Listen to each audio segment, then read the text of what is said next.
May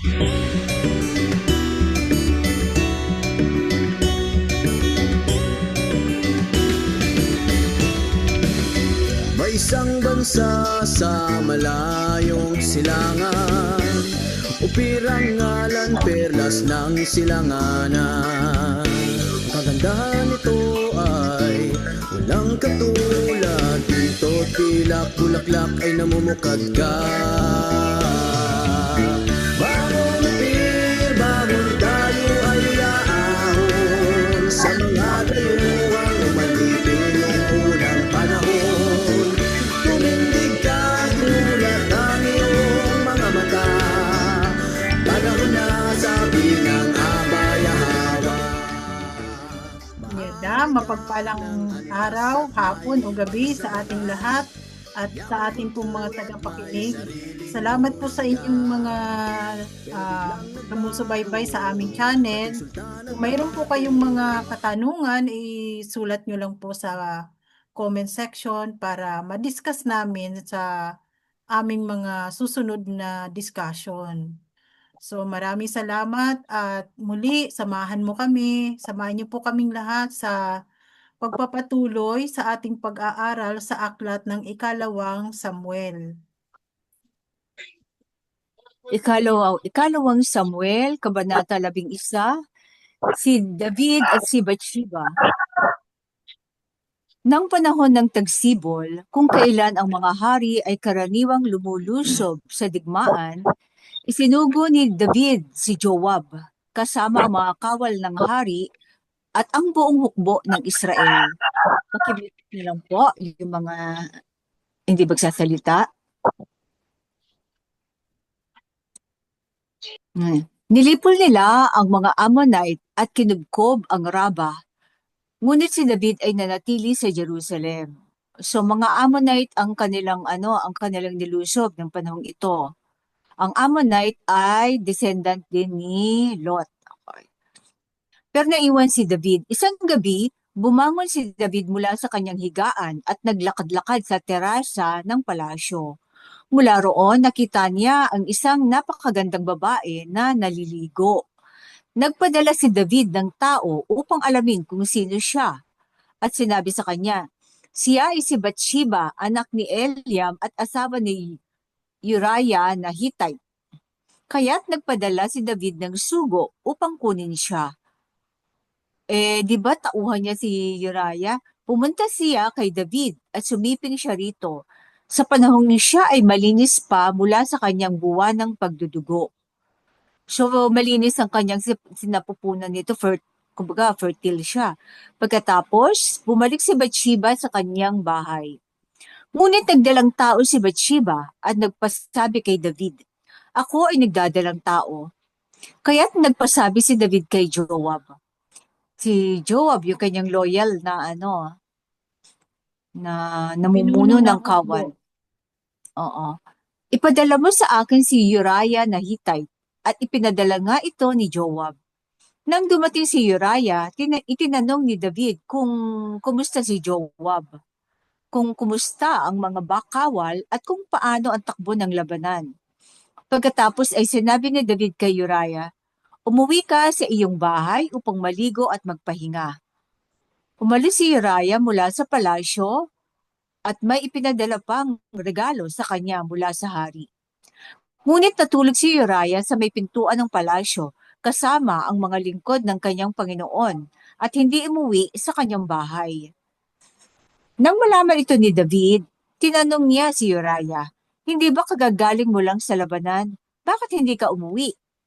Sinabi ni Uriah kay David, ang kaban at ang hukbo ng Israel ay nananatili sa mga tolda at si Joab na aking pinuno at ang mga lingkod ng aking Panginoon ay nasa bukas na kapatagan. Paano ko magagawang umuwi, kumain, uminom at sumiping sa aking asawa? Buhay ka man at buhay ako, hindi ko gagawin iyon. Kaya't sinabi ni David kay Uriah, manatili ka muna rito ngayon at bukas ay papauwiin kita. Kaya't nanatili si Uriah sa Jerusalem ng gabing iyon at kinabukasan. Inanyayahan siya ni David na kumain at uminom at nilasing niya ito. Ngunit nang gumabi, si Uriah ay natulog pa rin sa mahigaan kasama ng mga lingkod ng kanyang Panginoon at hindi umuwi sa kanyang bahay. Ganun ang kanilang samahan, ano? Hanggat hindi tapos ang gera. Verse 14, kinaumagahan, sumulat si David ng sulat para kay Joab at ipinadala iyon kay Uriah. Nakasaad sa sulat, ilagay ninyo si Uriah sa unahan ng labanan kung saan pinakamainit ang labanan. Pinakamainit ang laban. Pagkatapos ay umurong kayo mula sa kanya upang siya ay tamaan at mamatay. Kaya't habang kinukubkob ni Joab ang lungsod, inilagay niya si Uriah sa bahaging alam niyang may pinakamatitinding mandirigma ng kalaban.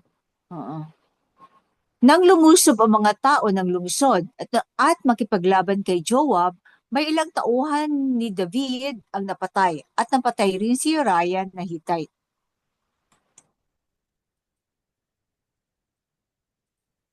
Dagdag ko lang, pinakamatitinding mandirigma ng kalaban. Okay. Verse 18, ipinadala ni Joab ang buong ulat ng labanan kay David. Inutusan niya ang mensahero. Pagkatapos mong iulat sa hari ang nangyari sa labanan at kung magalit ang hari at sabihin sa iyo, bakit kayo lumapit ng ganoon sa lungsod? Hindi ba ninyo alam na sila ay mamamana mula sa pader? Sino ang pumatay kay Abimelech na anak ni Jerubeshet? Hindi ba't isang babae ay nagbagsak ng gilingan sa kanya mula sa pader, kaya siya ay namatay sa Tebes? Bakit kayo lumapit ng ganoon sa pader? Kung itanong niya ito, sabihin mo sa kanya, namatay rin ang iyong lingkod na si Uriah na Hittite. Kaya't umalis ang mensahero at pagdating sa harapan ni David, ay isinalaysay ang lahat ng pinapasabi ni Joab. Sinabi ng mensahero kay David, pinangunahan nila kami at lumabas sa kapatagan, ngunit naitaboy namin sila pabalik sa pintuan ng lungsod. Pagkatapos pinana ng mga mamamana mula sa pader ang iyong mga lingkod at may ilang tauhan ng hari ang napatay. At ang iyong lingkod na si Uriah na Hittite ay patay na rin. Sinabi ni David sa mensahero, sabihin mo kay Joab, huwag mong ikalungkot ang bagay na ito sapagkat ang tabak ay pumapatay ng isa't isa. Patuloy ninyong salakayin ang lungsod hanggang ito ay bumagsak at palakasin mo ang loob ni Joab.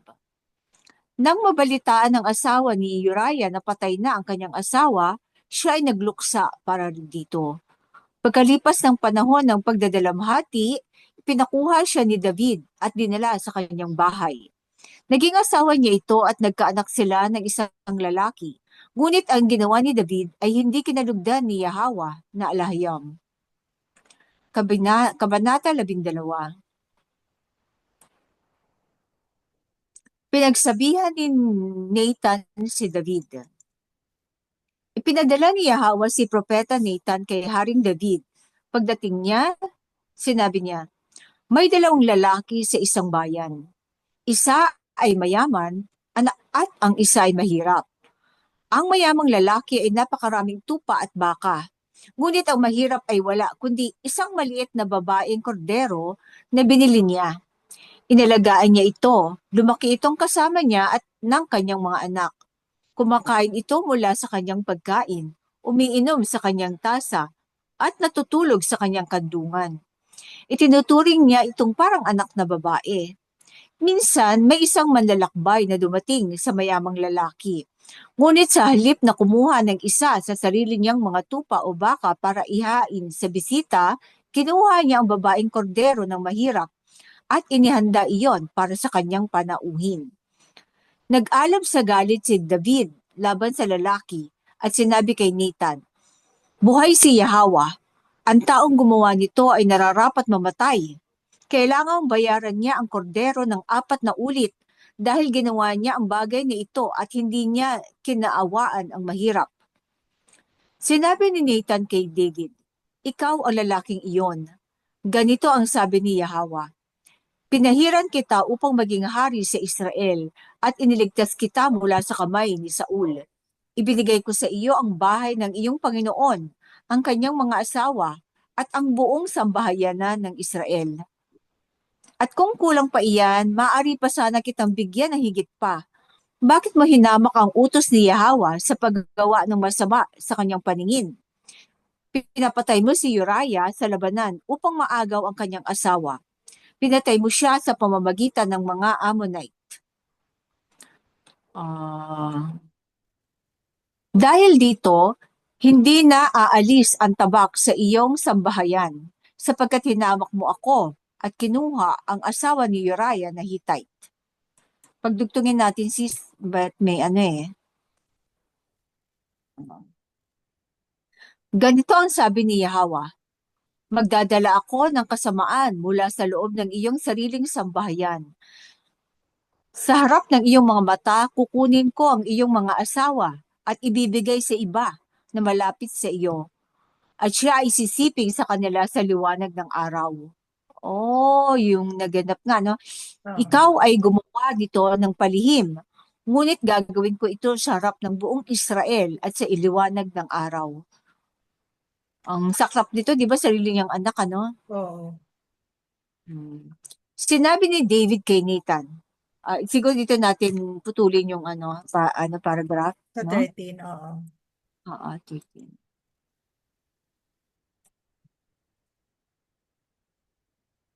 Sinabi ni David kay Nathan, ako ay nagkasala laban sa alahiyam. Sinabi ni Nathan, pinatawad ka na ni Yahweh sa iyong kasalanan, hindi ka mamamatay. Ngunit dahil sa ginawa mong ito, ipinakita mo ang matinding paghama kay Yahweh, kaya't ang anak na isinilang sa iyo ay mamamatay. Di ba, Chiba, no? Pagkatapos umalis ni Nathan, pinarusahan ni Yahweh ang bata na anak ni Bathsheba kay David at siya ay nagkasakit ng malubha. Nanikluhan si David kay Yahweh alang-alang sa bata. Nag-ayuno siya at nagpalipas ng gabi na nakahiga sa sako sa lupa. Ang nakatatanda sa kanyang sambahayan ay lumapit upang siya ay itayo, ngunit tumanggi siya at hindi rin siya kumain. Siguro dito na lang natin i-insist. Balik natin yung 13. Maiksi yun eh. Sa ika-18 talata, bersikulo. Sa ikapitong araw, namatay ang bata. Natakot ang mga lingkod ni David na sabihin sa kanya na patay na ang bata. Sabi nila, nang nabubuhay pa ang bata, ayaw na niyang makinig sa atin. Paano pa kaya ngayon napatay na ang bata? Baka kung ano ang gawin niya sa sarili. Napansin ni David na nagbubulungan ang kanyang mga lingkod, kaya sinabi niya, patay na ba ang bata? Sumagot sila, oo, patay na. Tumayo si David mula sa lupa, naligo, nagpahid ng langis, nagpalit ng kasuotan at pumasok sa bahay ng alahayam upang sumamba. Pagkatapos, bumalik siya sa kanyang bahay at nag-utos na siya ay pakainin.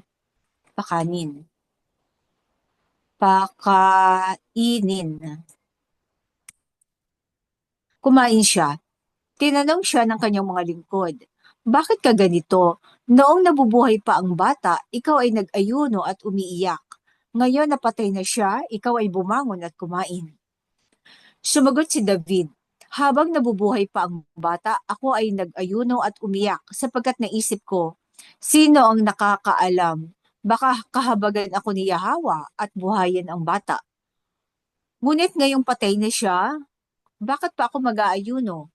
Mababalik ko pa ba siya? Pupunta ako sa kanya, ngunit hindi na siya babalik sa akin. Pagkatapos, inaliw ni David ang kanyang asawa na si Bathsheba. Sumiping siya rito at nagkaanak sila ng isang lalaki at pinangalanan nila itong Solomon. Ayun, ito yung paborito ni Bro. Minahal siya ni Yahweh. At dahil minahal siya ni Yahweh, nagpadala siya ng mensahe sa pamamagitan ni Nathan na propeta at ipinangalan sa bata na Jedidiah.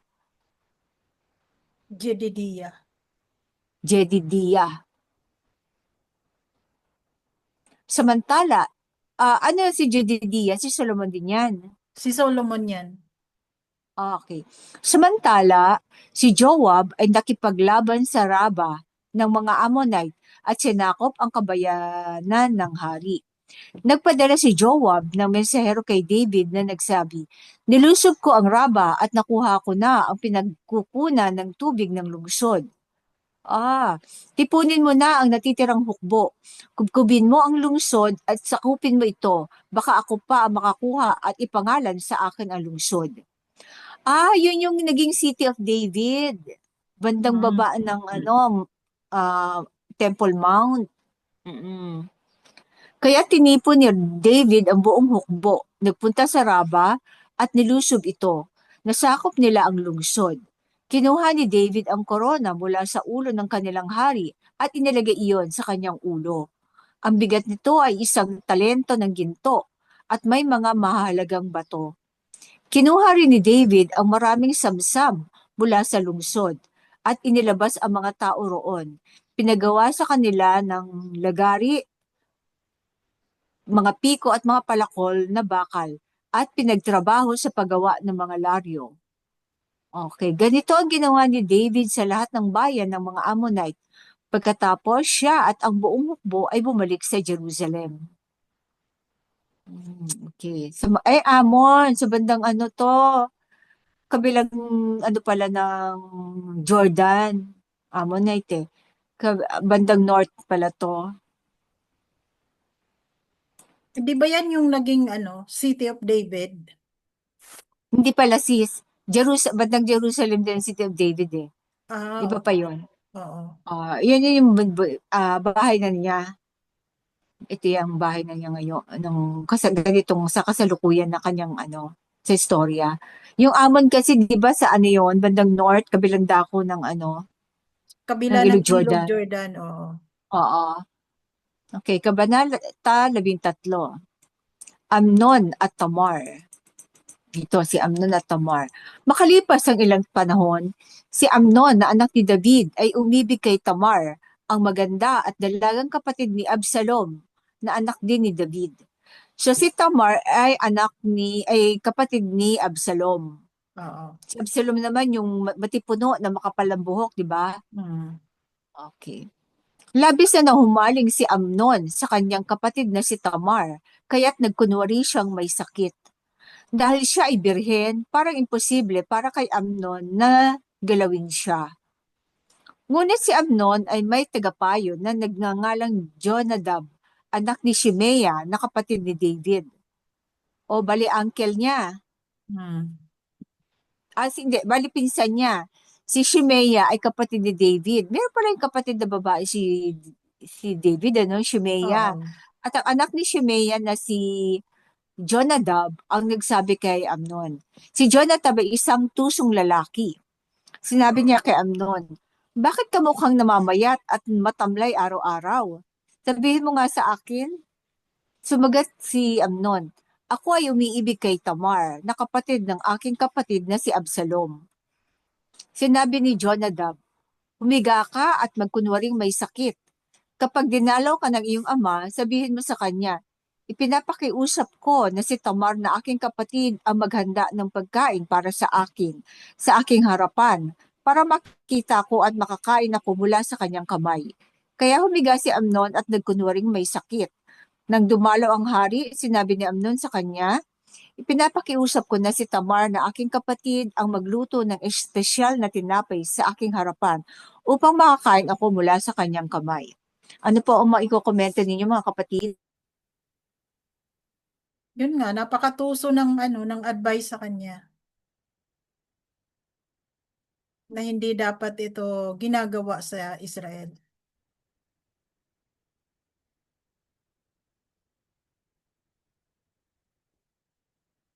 Kapatid niya? Oo, kapatid niya yun eh. Kapatid niya sa tatay, si Tamar. Kasi magkakapatid sila, pero magkapatid sa iisang nanay, si Absalom at si Tamar. Ito namang si Amnon ay anak naman ng ibang babae. Anak din ni David. Oo.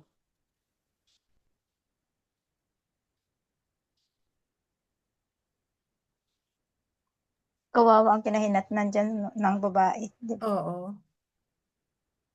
Sobrang kawawa dito si Tamar. Oo. Asan na si ano? Saan na? Sis, tuloy mo na. Okay? So, Verse 7. verse 7. Kaya ipinag-utos ni Haring David kay Tamar sa palasyo, pumunta ka sa bahay ng iyong kapatid na si Amnon at maghanda ka ng pagkain para sa kanya. Mm-mm. Ako, wala siyang Pumunta kamalay-malay. si David, pumunta Mm-mm. si Tamar sa bahay ng kanyang kapatid na si Amnon na nakahiga. Kumuha siya ng masang harina, minasa ito, gumawa ng tinapay sa kanyang harapan at niluto iyon. Kinuha niya ang kawali at inihain ang tinapay. Ngunit tumanggi si Amnon na kumain. Sinabi ni Amnon, "Paalisin ninyong lahat ang mga tao dito." Kaya umalis ang lahat. Pagkatapos ay sinabi ni Amnon kay Tamar, "Dalhin mo ang pagkain dito sa aking silid upang masubuan mo ako." Kinuha ni Tamar ang tinapay na niluto niya at dinala ito sa silid ni Amnon. Ngunit nang ihain niya ito sa kanya, hinawakan siya ni Amnon at sinabi, "Samahan mo ako sa kama, kapatid ko." Sinabi ni Tamar, "Huwag, kapatid ko, huwag mo akong pilitin. Hindi dapat ginagawa ang ganitong kabuktutan sa lupain ng mga Israelita. Huwag mong gawin ang kasamaan na ito. Paano naman ako? Saan ako magtatago ng aking kahihiyan? At ikaw, magiging isa ka sa mga hangal sa Israel. Makipag-usap ka na lang sa hari. Tiyak na papapayagan niya tayong magpakasal." Oo. Ngunit tumanggi si Amnon na makinig sa kanya, at dahil mas malakas siya, pinilit niya si Tamar at ginahasa. Yan. Pagkatapos, lubhang namuhi si Amnon kay Tamar. Higit pa sa naging pagmamahal niya dati. Sinabi niya, "Umalis ka na." Ngunit sinabi ni Tamar, "Huwag mo akong itaboy. Higit na masama ang gagawin mong ito kaysa sa ginawa mong una." Ngunit hindi siya pinakinggan ni Amnon. Tinawag niya ang kanyang tagapaglingkod at iniutos, "Ilabas mo ang babaeng ito at ikandado ang pinto." Pagkatapos niyang lumabas, nagsusuot noon si Tamar ng magandang kasuotan na isinusuot ng mga dalagang anak ng hari. Nilagyan niya ng abo ang kanyang ulo. Pinunit ang magandang kasuotan at inilagay ang kanyang mga kamay sa ulo habang umiiyak habang palakad-lakad. Parang nabaliw, Sinabi Mm-mm. sa kanya ni Absalom na kanyang kapatid, "Si Amnon ba na kapatid mo ang gumawa nito? Manahimik ka muna, kapatid ko. Siya ay kapatid mo. Huwag mong dibdibin ang bagay na ito." Kaya nanirahan si Tamar sa bahay ni Absalom na isa ng disgrasyadang babae. So kay Absalom na siya nakisama. Nang mabalitaan ito ni Haring David, labis siyang nagalit. Ngunit walang sinabi si Absalom kay Amnon, mabuti man o masama, sapagkat kinapupuotan niya si Amnon dahil sa ginawa nito sa kanyang kapatid na si Tamar. Tingin ko, tinanong ko to sa mensahero, bakit biglang nagalit kinamuhian ni Absalom Si sino ba to Amnon. yung nanggahasa? Si Amnon. Amnon kay Tamar. Siguro sabi niya baka may nakita siya sa ano. Iniisip ko naman dahil nagalaw na si Tamar, baka hindi lang isang beses yun, baka kinukulit niya, napakasalan siya ni Amnon. Baka dumipas ang panahon, hindi lang minsan. Oo. Baka Oh, kaya hindi lang ito siguro. Kasi oo. sabi niya, kaysa sa ginawa mo nung una. Oo. Kaya Mm. siguro Oo. nakulitan si Ayan Amnon. o, Kaya sinasabi kinamuhian niya. niya. Oo. Huwag mo akong itaboy, Oo. higit na masama ang gagawin mong ito kaysa sa ginawa mo nung una. Oo, So, mong ibig una, oo. sabihin, may nauna, Nagkaroon nauna sila ng na. relasyon na. Nagkaroon Nagkaroon na na sila sila ng ng relasyon. relasyon. Oo. Kaya lang, ayaw siyang panagutan ni Amnon. Kaya Hmm. siguro yun, nakulitan, lalo siyang kinamuhian niya. Oo. Pagsawaan na, di ba? Oo. Okay.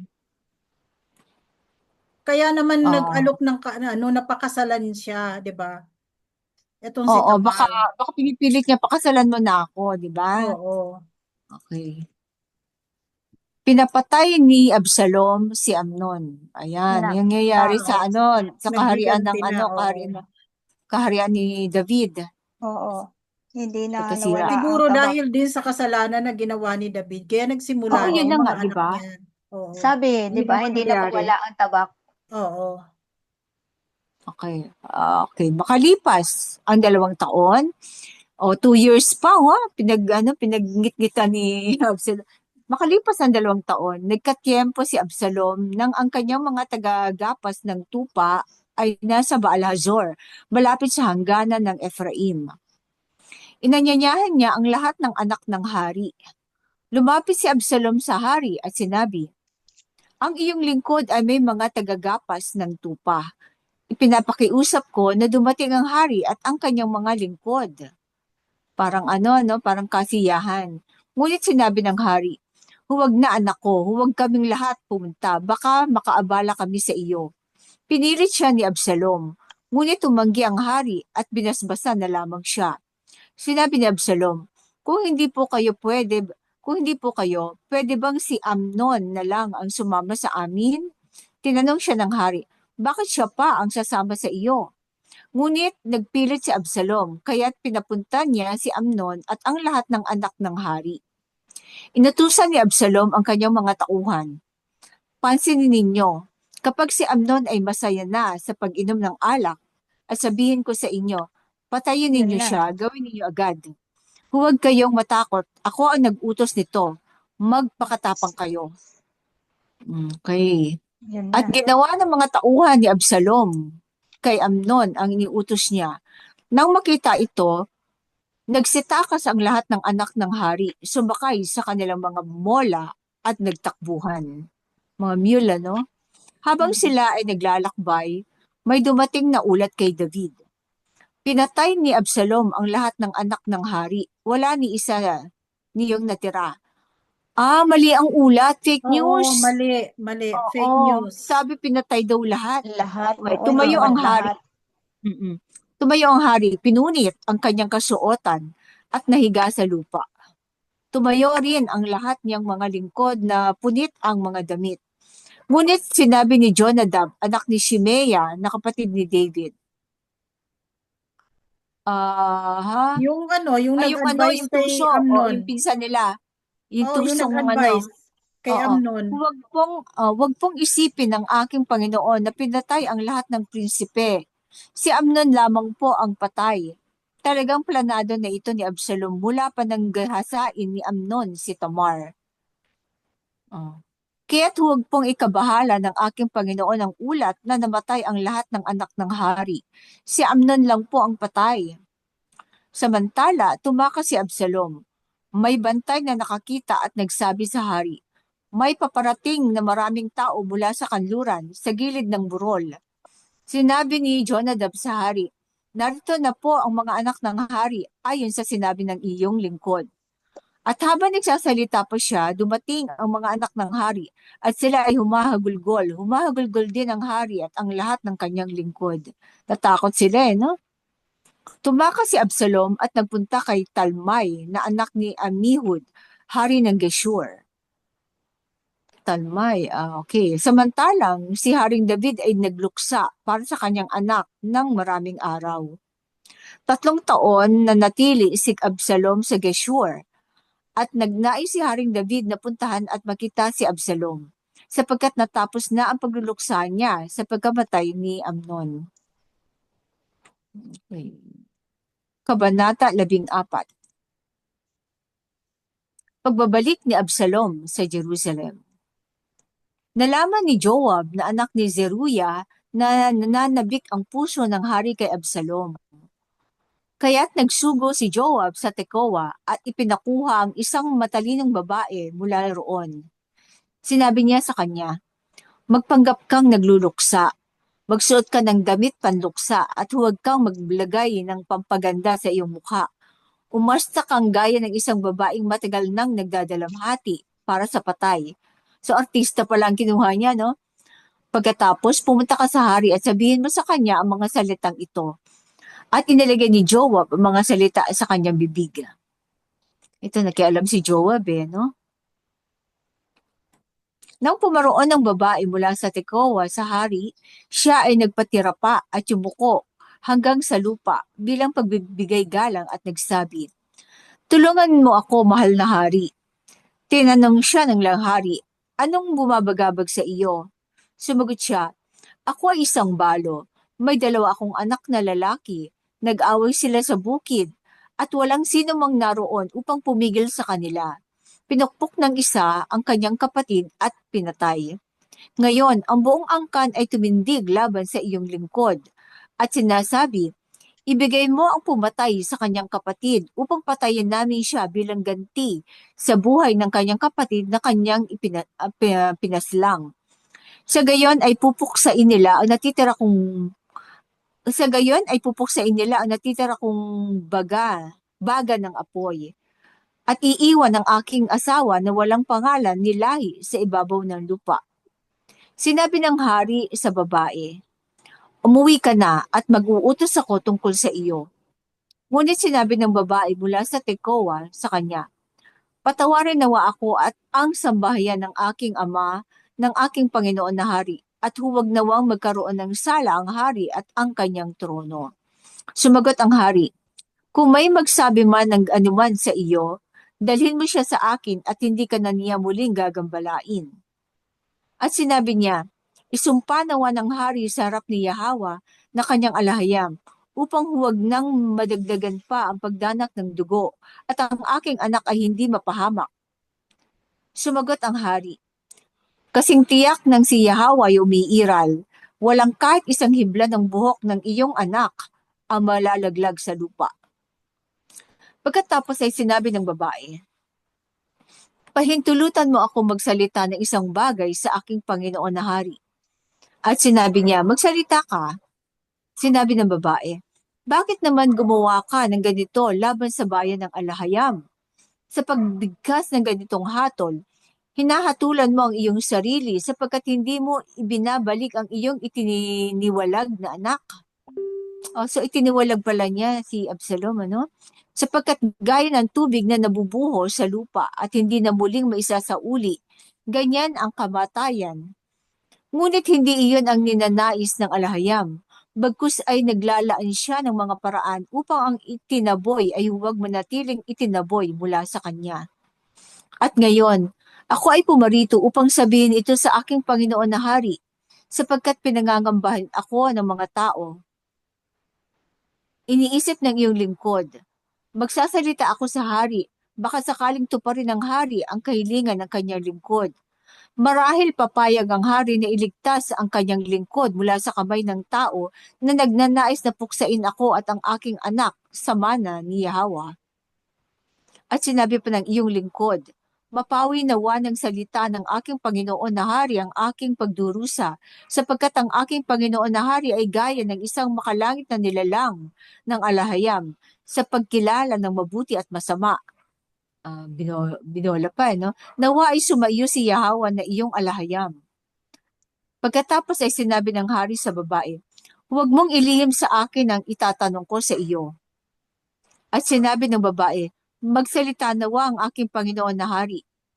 Tinanong ng hari, "Hindi ba't ang kamay ni Joab ang nasa likod ng lahat na ito?" Aray. Ni David no? Alam na niya kung sino may pakana Sumagot ang babae, "Habang ikaw ay nabubuhay, aking Panginoon na hari, wala ni isa mang makapipihit sa kanan o sa kaliwa mula sa anumang sinabi ng aking Panginoon na hari." Wala makapipihit no? Oo, ang iyong lingkod na si Joab ang nag-utos sa akin at inilagay niya ang lahat ng salitang ito sa bibig ng iyong lingkod. Ginawa ito ng iyong lingkod na si Joab upang baguhin ang kalagayan ngayon. Ngunit ang aking Panginoon ay may karunungan na gaya ng isang makalangit na nilalang ng alahayam na nakakaalam ng lahat ng nangyayari sa lupain. Kaya't sinabi ng hari kay Joab, "Sige, gagawin ko ito. Humayo ka at ibalik mo si Absalom."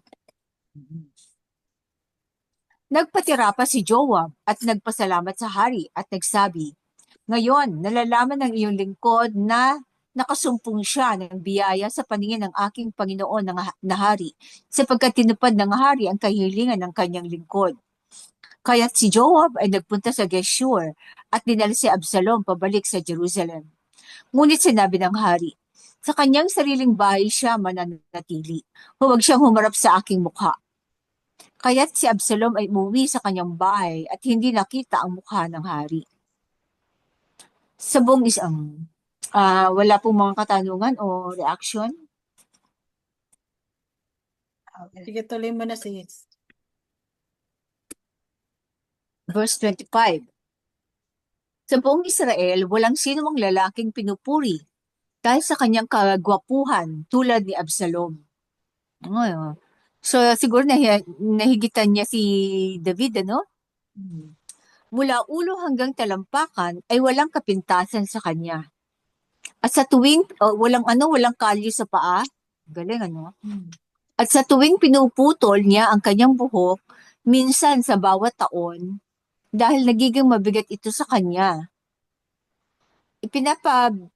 pinapabigat niya ito at ang timbang ay 200 siklo ayon sa timbangan ng hari. Grabe siyang tumubo ang buhok. 2 Bilis, kilo? no? Grabe naman. Siklo. Siklo to. Kilo ba yon? Oh, katumba sa 1 kilo yan, di ba? Yung siklo. Oh? Once a year lang siya magpagupit, ano? Ang bilis. Siguro to? Yung afro, no? Afro siguro to.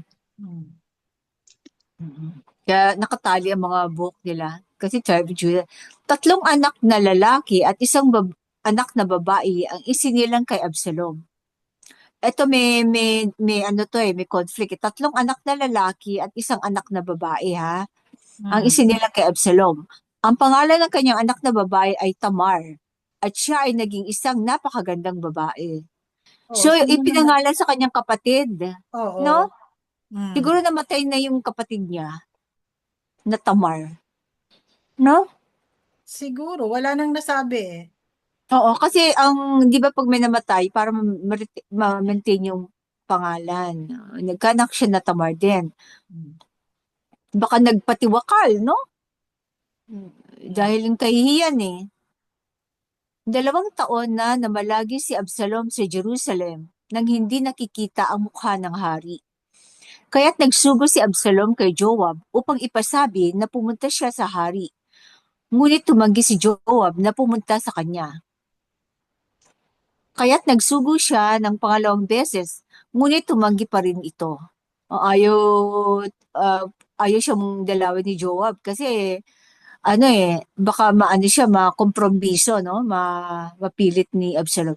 Kaya sinabi niya sa kanyang mga lingkod, "Tingnan ninyo, ang bukid ni Joab ay katabi ng akin at may sebada siya roon. Pumunta kayo at sunugin ninyo iyon." Kaya sinunog ng mga lingkod ni Absalom ang bukid. Pagkatapos ay pumunta si Joab sa bahay ni Absalom at sinabi, "Bakit sinunog ng iyong mga lingkod ang aking bukid?" Sinabi ni Absalom kay Joab, "Tingnan mo, nagsugo ako sa iyo upang sabihin, pumarito ka upang ipadala kita sa hari, upang itanong, bakit ako pinapabalik mula sa Geshur? Mabuti pang nandoon na lang ako. Ngayon, ibig ko makita ang mukha ng hari, at kung ako ay may kasalanan, ipapatay na niya ako." Kaya't pumunta si Joab sa hari at sinabi ito sa kanya. At ipinatawag ng hari si Absalom. At siya ay pumaroon at nagpatira pa na ang mukha ay nakadikit sa lupa sa harap ng hari. At hinalikan siya ng hari. So na-reunite sila. Kabanata 15.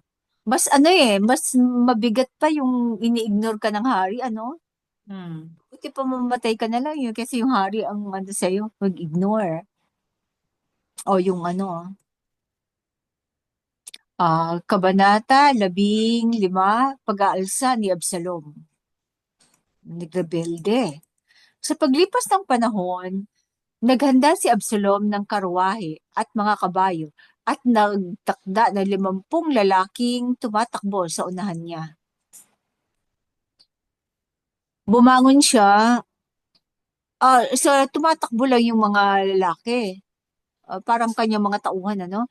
Bumabangon siya ng maaga at tumayo sa tabi ng daan, papunta at tumatayo sa tabi ng daan, papunta sa tarangkahan ng lungsod. Kapag may dumating na may reklamo upang ipasa sa hari para sa desisyon, tinatawag siya ni Absalom. Ah, Mula sa anong bayan ka? Sasagutin siya ng tao. Ang iyong lingkod ay mula sa isa sa mga tribo ng mga Israelita. Sasabihin ni Absalom, tingnan mo, ang iyong reklamo ay makatwiran at nararapat, ngunit walang kinatawan ng hari na makikinig sa iyo. At idaragdag ni Absalom, kung sana ako ang naging hukom sa lupain. Pagkatapos, ang bawat isa na may reklamo o kaso ay maaaring pumunta sa akin at titiyakin kong matatanggap nila ang katarungan. Bukod pa rito, kapag may lumapit sa kanya upang magpatira pa sa kanyang harapan, iaabot ni Absalom ng kanyang kamay. Hahawakan siya at hahalikan siya sa pisngi. Okay. Ginawa ni Absalom ito sa lahat ng mga Israelita na lumapit sa hari upang humingi ng katarungan. At kaya't nakuha ni Absalom ang puso ng mga tao ng Israel mula sa hari.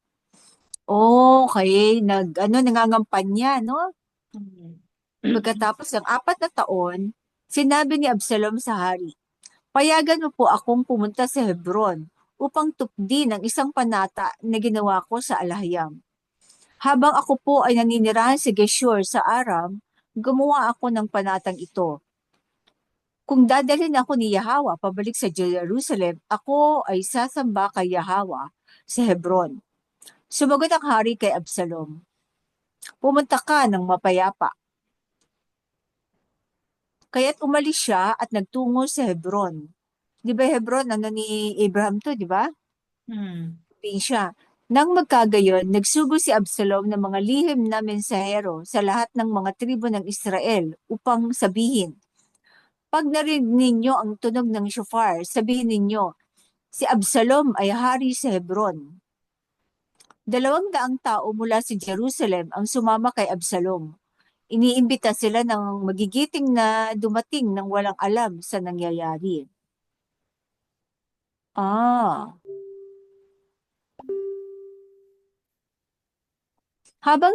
So nag-imbita siya ng mga tao na walang alam sa pangyayari. Habang si Absalom ay nag-aalay ng mga handog, nagsugo rin siya kay Ahitopel na Gilonita, tagapayo ni David, upang dumating mula sa Gilo, ang kanyang bayan. At kaya't ang pagsasabwatan ay lumakas, at ang mga tagasunod ni Absalom ay patuloy na dumami. Yung pa isang tagapayo ni David, nasaksihan, akala nagiging hari na talaga si Absalom, ano? So dito pala nasusulat na yung mga ginagawang taktika ng mga politiko ngayon, no? Paglikas ni David. Isang mensahero ang dumating at nagbalita kay Haring David. Ang mga puso ng mga Israelita ay nasa kay Absalom. Kaya't sinabi ni Haring David sa lahat ng kanyang mga opisyal na kasama niya sa Jerusalem, tayo na, kailangan nating tumakas o wala ni isa sa atin ang makakaligtas mula kay Absalom. So alam na agad niya na na magte-take over si Absalom, Kailangan natin agad umalis o siya ay magmadali upang abutin tayo at magdala ng kapahamakan sa atin at ilagay ang lungsod sa tabak. Sa yung wisdom na nakita niya mga pangyayari sa mga kaharian, So alam na agad niya ang plano ng kanyang anak na si Absalom. Sumagot ang mga opisyal ng hari. Ang iyong mga lingkod ay handang gawin anuman ang ipinag-uutos ng aming Panginoon, ang hari. Umalis si Haring David kasama ang buong sambahayan niyang sumusunod sa kanya, ngunit iniwan niya ang 10 asawang lingkod upang mag-alaga sa palasyo. Kaya't umalis ang hari kasama ang lahat ng tao na sumusunod sa kanya at tumigil sila sa gilid ng lungsod. Lahat ng mga lalaking ito ay dumaan sa harapan ng hari, kasama ang mga Keretite at Peletite, at ang lahat ng 600 Gittite na sumama sa kanya mula sa Gat. Aha. Sinabi ng hari kay Itay na Gittite, "Bakit ka sumasama sa amin? Bumalik ka at manatili kasama si Haring Absalom. Isa kang banyaga, isang ipinatapon mula sa iyong bayan." Okay. So, ang loyalty ni Itay ay kay King David. Okay. Dumating ka lamang, isa kang banyaga, isang ipinatapon mula sa iyong bayan. Dumating ka lamang kahapon, at ngayon ay paglalakbayin pa kita kasama namin na hindi ko alam kung saan kami pupunta. Bumalik ka at isama ang iyong mga tao. Nawa ay ipakita sa iyo ni Yahawa ang kabutihan at katapatan. Ngunit sumagot si Itay sa hari, "Kasing tiyak ng si Yahawa ay umiiral, at katotohanang buhay ang aking Panginoon. Ang hari, saan man mapunta ang aking Panginoon, ang hari, buhay man o kamatayan, doon ako ay magiging iyong lingkod." Nagbigay siya ng oath ng loyalty kay David. Sinabi ni Haring David kay Itay, "Tumuloy ka, magpatuloy ka." Kaya't naglakbay si Itay na Gittite na lang Gitay, Kasama di ang ba lahat. gitita? Gitita ito. Kasi Gittite sa verse 19 eh. So, Okay. maging consistent na lang. Gawin, di ba English tayo? English ang ating Hindi tayo yung ating niretain basta ah proper noun. Okay. Kaya't naglakbay si Itay na Gittite kasama ang lahat ng kanyang mga tao at mga pamilya. Ang buong kapatagan ay humagulgol habang ang lahat ng mga tao ay dumadaan. Tumawid din ang hari sa Kidron Valley, at ang lahat ng tao ay nagpatuloy patungo sa ilang. Nandoon din si Sadok at ang lahat ng mga Levita. Nakasama siya ay may dala ng kabanang tipan ng Yahawa. So dinala din pa na nila si Sadok at ang kabanang tipan. Ibinaba nila ang kaba ni Yahawa at nag-alay ng mga handog si Abiathar hanggang sa matapos ang lahat ng tao sa pag-alis ng lungsod. Sinabi ni Haring David kay Sadok, "Dalhin ang kaba ng tipan ng Yahawa pabalik sa lungsod. Kung ako ay matagpuan na may kabutihang loob sa paningin ni Yahawa, ibabalik niya ako at papayagan ako makita ito at ang kanyang tahanan muli." So pinabalik ni David sa Jerusalem ang kaba ng tipan. Ngunit kung siya ay magsabi, "Hindi ako nalulugod sa iyo, handa na akong tanggapin. Gawin niya sa akin ang anuman na magustuhan niya." Sinabi rin ng hari kay Sadok na saserdote, "Naiintindihan mo ba? Bumalik ka sa lungsod na taglay ang aking pagpapala, ang aking. Isama mo ang iyong anak na si Ahimaas at si Jonathan na anak ni Abiathar. Bumalik kayo kasama ang inyong 2 anak. Maghihintay ako sa mga daang tubig sa ilang hanggang sa makarinig ako ng balita mula sa inyo." Baka nga naman paano yung Kaya't dinala ni Sadok at Abiathar ang kaba ng tipan ng Yahawa pabalik sa Jerusalem at nanatili roon.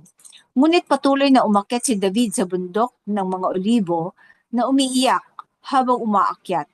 Ang kanyang ulo, so may bundok ng olibo, hanggang habang umaakyat. Ang kanyang ulo ay tinakpan at siya ay nakayapak.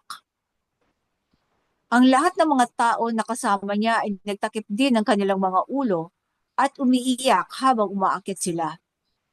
Ngayon, ipinagbigay alam kay David, si Ahitophel ay kasama sa mga nagtatangkang maghihimagsik kay Absalom. Sino nga ba Ahitophel? Yung anak ni Jonathan ba to? Oo. Ito yung pilay. Oo. Kasama sa mga nagtatangkang maghihimagsik kay Absalom. Kaya't nanalangin si David, "Yahawa, gawing kamangmangan ang payo ni Ahitofel. Hindi. Si Ahitofel, yung Yung tagapayo ni ano, oo, hindi Oo. yung pilay. Oo, ito Hindi, yung hindi ito. yung inimbitahan ni Absalom sa sa sa probinsya ni Abraham, di ba? Oo. Oo, tama. Ito tagapayo. Okay. Kahit na lang si David, Yahawag, gawin kamangmangan ang payo ni Ahitofel. Nang dumating si David sa tuktok, kung saan nagsisamba ang mga tao kay Yahweh, naroon si Hushai na Archite upang salubungin siya. Ang kanyang kasuotan ay punit at ang kanyang ulo ay may abo. Ito'y Hushai. Sinabi sa kanya ni David, kung sasama ka sa akin, magiging pabigat ka sa akin. Ngunit kung babalik ka sa lungsod at sasabihin kay Absalom, kamahalan, magiging lingkod po ako sa inyo. Gagawin niyang spy. Mm. Kamahalan, magiging lingkod po ako sa inyo. Ako po ay naging lingkod ng inyong ama sa nakaraan. Ngunit ngayon ako ay magiging lingkod ninyo. Matutulungan mo ako sa pamamagitan ng pagpapahina ng payo ni Ahitofel. Ayun. Hindi ba't nandoon ang mga saserdote na sina Sadok at Abiatar kasama mo? Sabihin sa kanila ang anumang naririnig mo sa palasyo ng hari. So magiging spy. At isasabihin sa mga saserdote.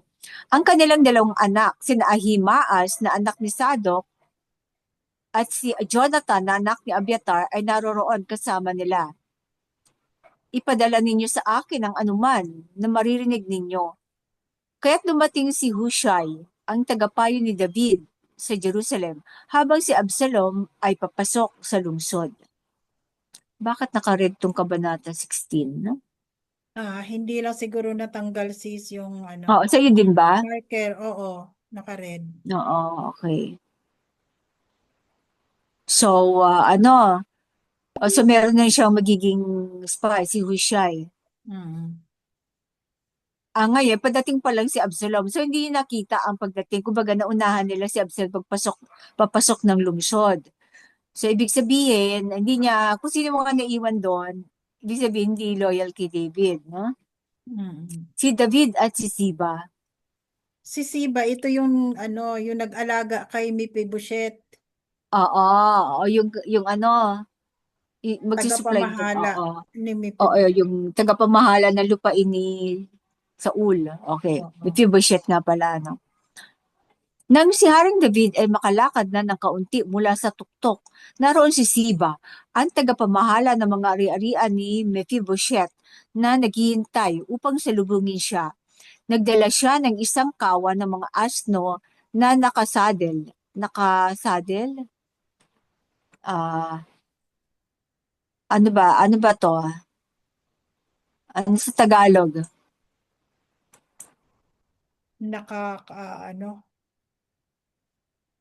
Karga? Ano ba yung Tagalog na saddle? Na nakasuot, Hindi.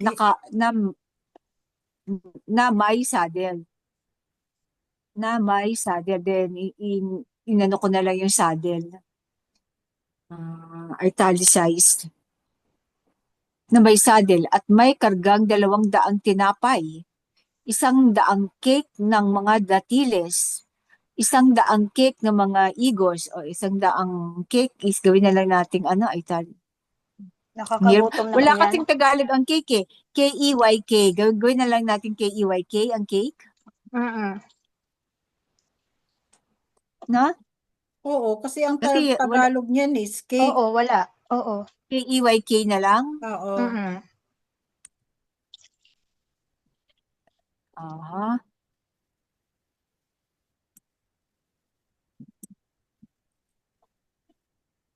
Sandaang cake ng mga datiles, sandaang cake ng mga retain natin kasi meron naman ng letter C sa ating alphabet eh.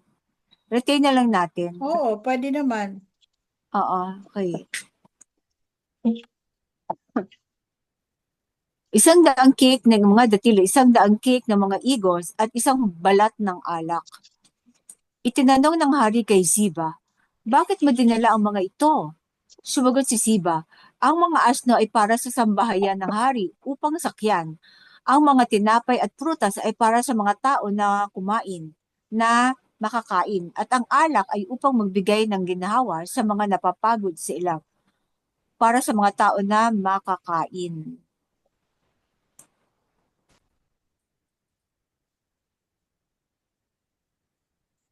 One word ba to? 2 words. Makakain. 2 words Para dapat, sa di ba? tao na makakakain. Hindi.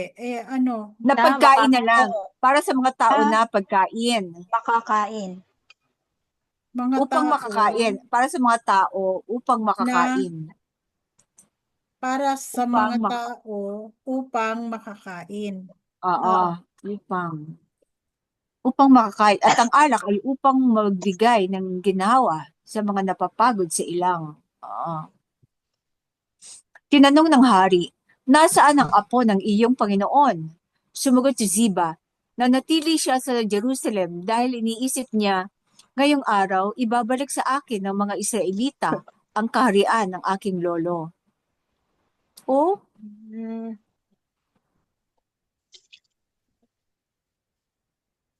So, sinabi ibig ng hari, sabihin?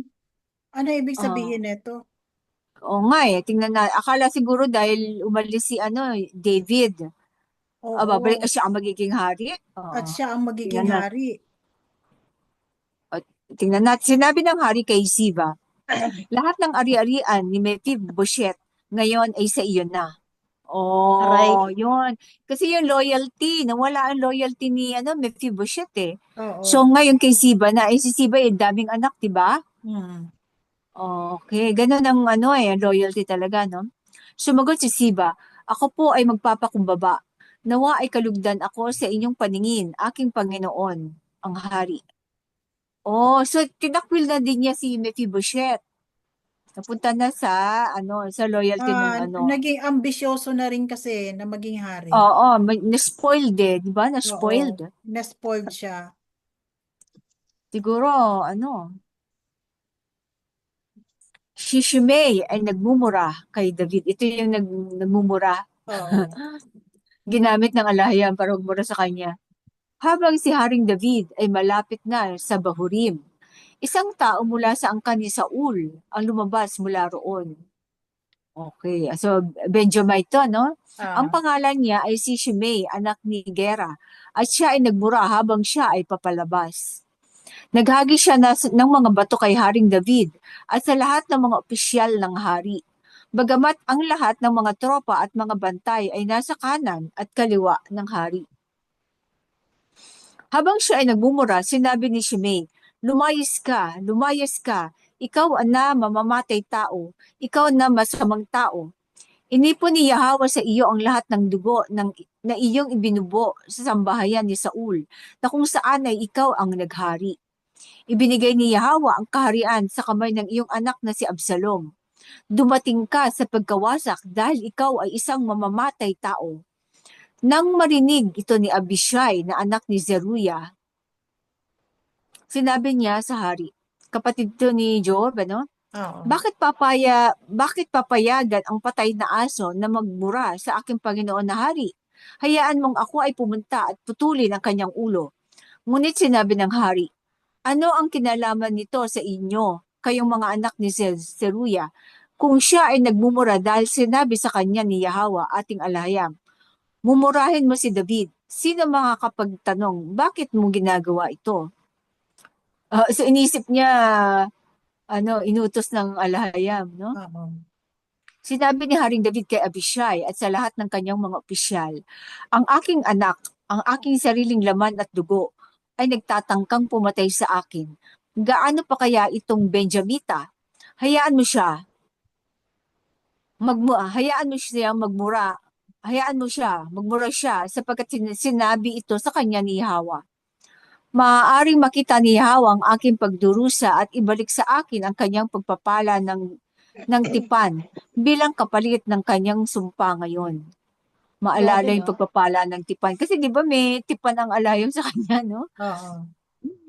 Pero mumurahin muna siya, no? Kaya't ipinagpatuloy ni David at ng kanyang mga tao ang kanilang paglalakbay habang si Shimei ay naglalakad sa gilid ng bundok na katapat nila.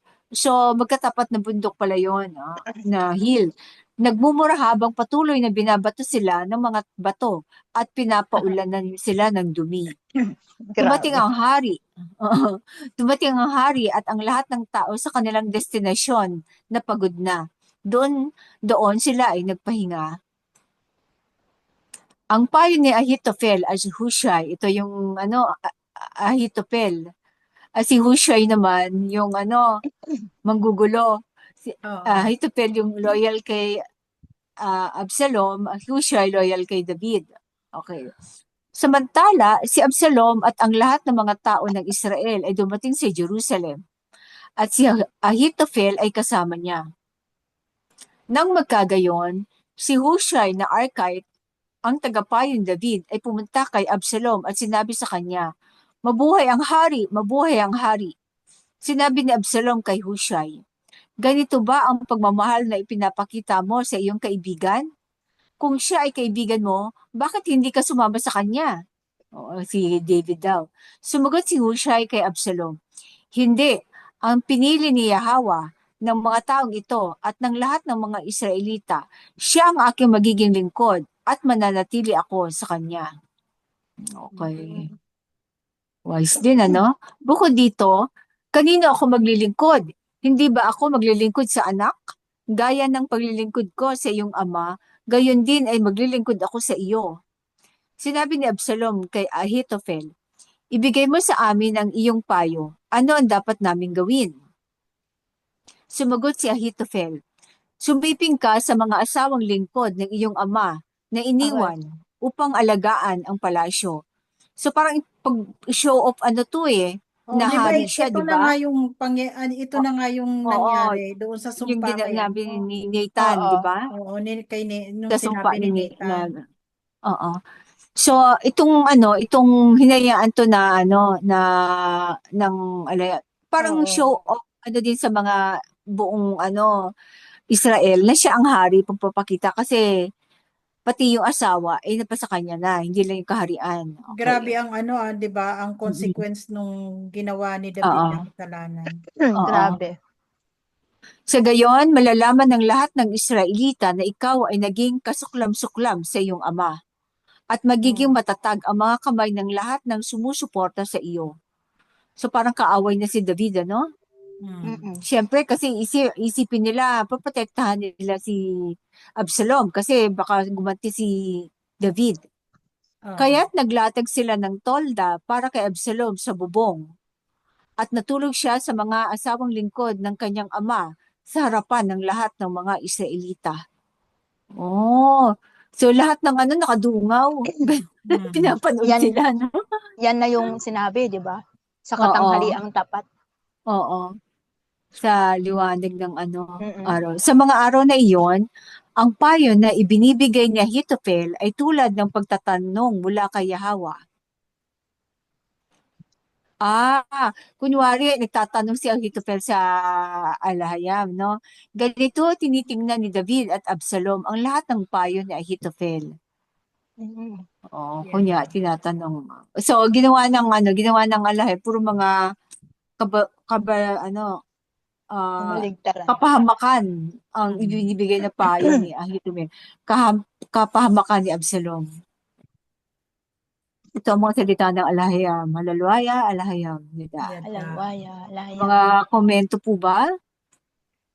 Halalwaya, Alahayam. Nida. Anong takeaway natin sa to? Loyalty counts, di ba? Oo. Loyalty talaga, katapatan. Ano pa? Kahit ganyan ang ginawa ng anak niya, naging tapat pa rin si David kay Yahweh. At hindi Pero siya nagkaroon ng consequence. Loyalty Kasi, sa at saka Alahayam. alam ni Sunod. alam kasi ni David na sinabi na ito ni Nathan sa kanya na mangyayari, kaya hinayaan niya na Oo. lang. Oo. Kaya, ang kasalanan talaga, kahit sikreto, ang consequence, lalabas, lolitaw at lilitaw. Oo. Oo. At saka yung paghahangad, yung asawa, di ba, nasa 10 utos yun. Oo. Doon nag-umpisa eh. Isa lang yung malabag, maraming Lahat consequence. na. Iparamdam talaga yung sakit at saka pait. Kasi Saka buhay ba man din. Oo. Buhay ba man din ang nalagas. Pinapatay niya si Uriah, makuha niya lang yung asawa, si Bathsheba. Oo. Oo. Kaya tuloy, yung mga anak niya nanggahasi, no? Mhm. Katuparan ng mga curse na sinabi ni Nathan. So, ibig yung pagmumura tinanggap ni David yung mura kasi totoo naman yung sinasabi niya, di ba? Ni Abishai. At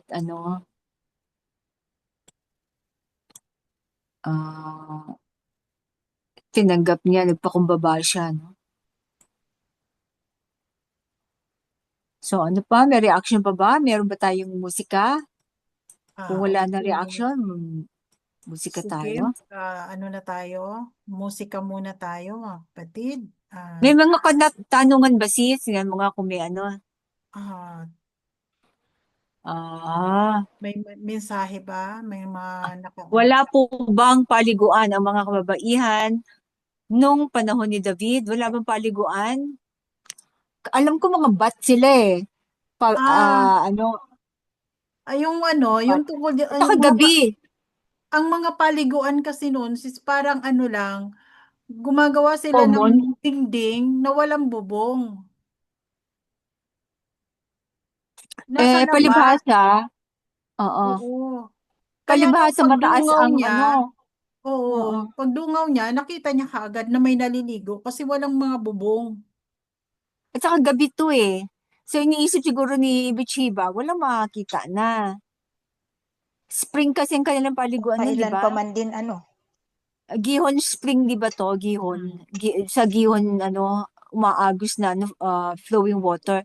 Ngayon, ang naman, siguro, dahil pinakamataas ang ni David, palasyo, kaya iniisip nang wala namang makakita kundi yung palasyo, wala naman lagi si doon, Haring David, nagkataon, di ba? Oo Tapos nga eh.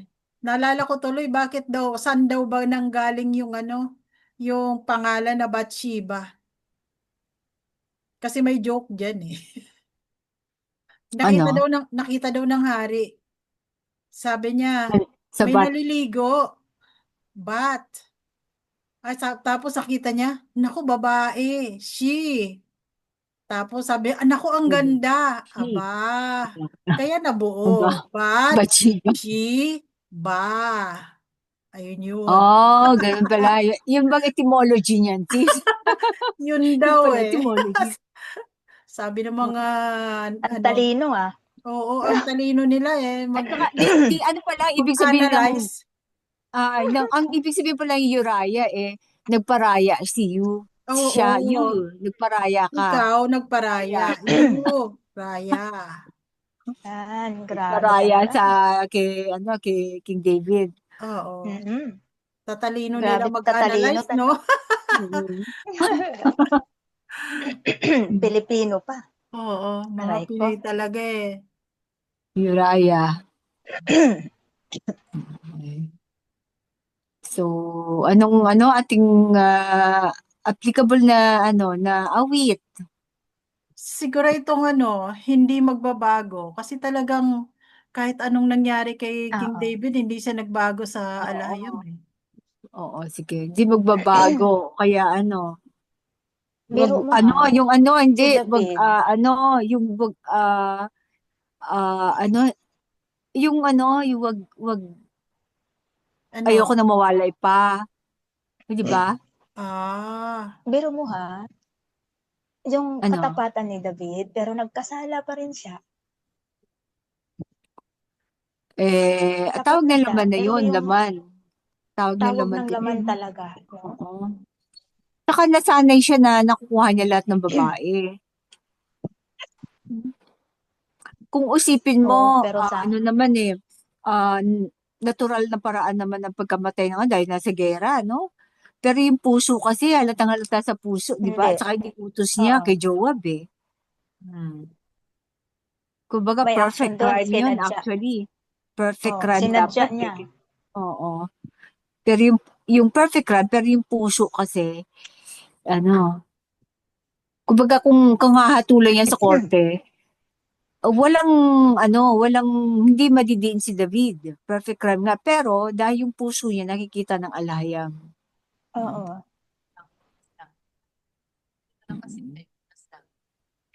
Si Nathan talaga, no? At saka si Oo. Nathan, ha? Naging matapang siya. Oo. Propeta yan eh. Hindi mo gagalawin yun ng Oo. ni David. So, kapag Iisip ikaw ko nga, ay ano ba yung si Nathan na nagtatama, yan? Nathan din na anak niya o iba pa? iba yata. Iba Kasi pa? prophet yan. Oo, iba ito kasi prophet siya eh. Oo. Oo. Hindi ba pwede maging propeta din yung anak niya? May anak ba Hindi, siyang Nathan? oo, hindi kasi Oo. nasabi kung saan galing itong si Nathan eh. Oo. Oo. Meron din Secret, siyang anak na prophet yan. Nathan. Oo, may anak siyang Nathan. Oo. Walang nilagay Anak niya kung ata ano kay pa. ano yun eh, kay Abigail. Oo nga. Kaya lang, ang Si tanong, Nathan. hindi ba Baka, isa yan? baka hindi din yan. Matalino din si ano eh. Pero wala namang ano, no? Narrative saan galing yung Nathan na yan. Basta na lang siya Oo. lumabas. Baka anak din niya yan. Ang anak kaya, no? May tapang na magsabi ng ganun sa ama. Oo. Galing sa alahayam yan eh. Siguro, Malay Hindi natin, natin masabi kasi hindi nga, natin kung masabi wala dahil hindi namang, naman nakasulat eh. Oo. basta na lang biglang lumutang. Oo. At saka, natin, bunso sabihin, mga adult na lahat ang anak ni David bago pa kay Solomon. Oo, Kay di ba? Bathsheba. Oo. So, hindi natin talaga masabi. Oo. Yan ay mga katanungan na, lihim pa sa Iwanan na ngayon. lang natin ang katanungan na yan sa ating Oo. mga tagapakinig, Oo. Oo. sa mga At tulungan taga-subaybay. Tulungan Oo. tayong himayin kung yun ba ay, hanapin. hanapin kung Kasi yun tayo ba din. ay Oo. anak talaga ni King David. Oo. Mm-mm. So, wala na ibang katanungan. Okay, Yan. mga kapatid, be blessed, shalawam. Okay, Bless, be blessed. sa Shalom. susunod na talakayan. Okay, hanggang sa muli. Yes. Bye-bye. Bye. Ayoko nang mawalay pa. Salamat. Be bless, shalom.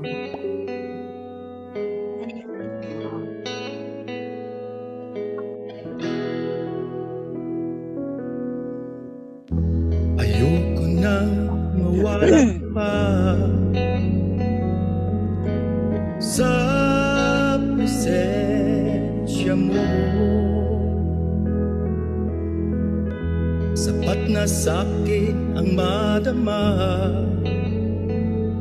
ang kalwalhatian mo. Ngayon ayoko na mawalay pa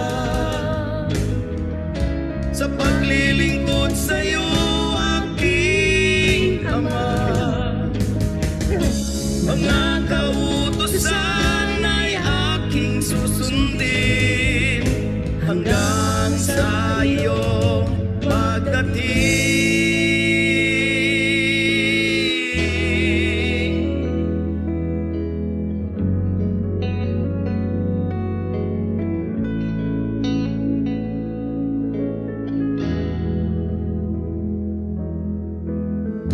Sa piling mo ay langit na aming abay, Yahwa. Nabubunyi itong buhay sa'yo, Haring Yahwa Shai.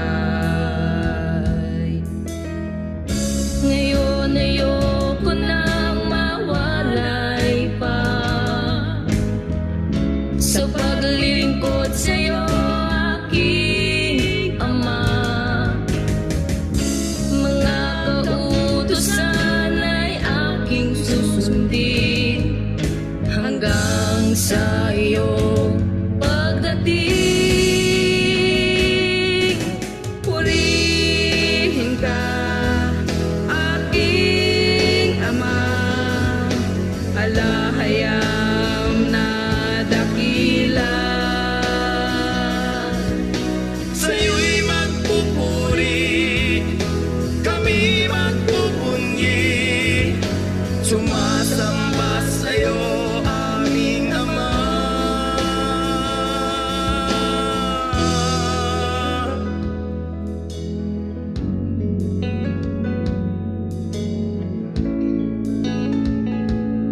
nang mawalay pa sa presensya mo. Sapat na sa'kin na madama ang kalwalhatian mo. Ngayon ayoko nang mawalay pa sa paglilingkod sa'yo, aking Ama. Mga kautusan ay aking susundin hanggang sa iyong pagdating. Purihin ka, aking Ama, alahayam na dakila. Sa'yo'y magpupuri, kami magbubunyi, sumasamba sa'yo, aming Ama. Purihin ka, aking Ama, alahayam na dakila. Sa'yo'y magpupuri, kami magbubunyi, sumasamba sa'yo,